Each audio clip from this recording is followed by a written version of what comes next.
Sir Tata Sumo ಒಂದು ಗಾಡಿ ಕಳ್ಸ್ಕೊಟ್ಟಿದ್ರಲ್ಲ, ಹಾಂ ಸರ. ಮಾಡಲ್ ಎಷ್ಟು ಗಾಡಿ? ಮಾಡಲ್ 2006 ಮಾಡಲ್ ಸರ್. ಮಾಡಲ. ಹಾಂ ರೀ. ಓನರ್ ಎಷ್ಟಾಗಿದಾರಣ? ಒಂದು ಸೆಕೆಂಡ್ ಓನರ್ ರೀ. ಡಾಕ್ಯುಮೆಂಟ್ಸ್ ರನ್ನಿಂಗ್ ಐತೆ ಗಾಡಿದು? ಹಾಂ ಸರ್ ರನ್ನಿಂಗ್ ಇದೆ. ಗಾಡಿ ರನ್ನಿಂಗ್ ಎಷ್ಟಾಗಿದೆ? ಒಂದು 70 ಆಗಿದೆ ಸರ್. Tyre condition? ಹ್ಞೂ ಟೈರ್ ಕಂಡೀಷನ್? ಟೈರ್ ಇದೆ ಸರ್, ನಾರ್ಮಲ್ ಇದೆ. ರನ್ನಿಂಗ್ ಎಷ್ಟಾಗಿದೆ ಗಾಡಿ? ಒಂದು 70. ಎಷ್ಟು ಕೊಡ್ತಾನೆ ಮೈಲೇಜ್ ಗಾಡಿ? Mileage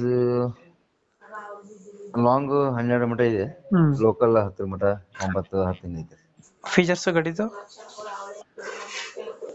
final ರೇಟಾ? ಫೀಚರ್ಸ್ ಇದೆಲ್ಲ ಪವರ್ ವಿಂಡೋ, ಪವರ್ ಸ್ಟೇರಿಂಗ್ ಆ ಥರ ಏನು ಬರ್ತದ ಗಾಡಿ? ಹಾಂ power steering, AC power steering ಇದೆ. AC power steering. ಹಾಂ. ಎಷ್ಟು ಸೀಟರ್ ಗಾಡಿ ಇದು? ಸರ ಸೀಟಿಂಗ್ ಎಷ್ಟು ಗಾಡಿ? 7 ಸೀಟರ್? 8+1. 7+1.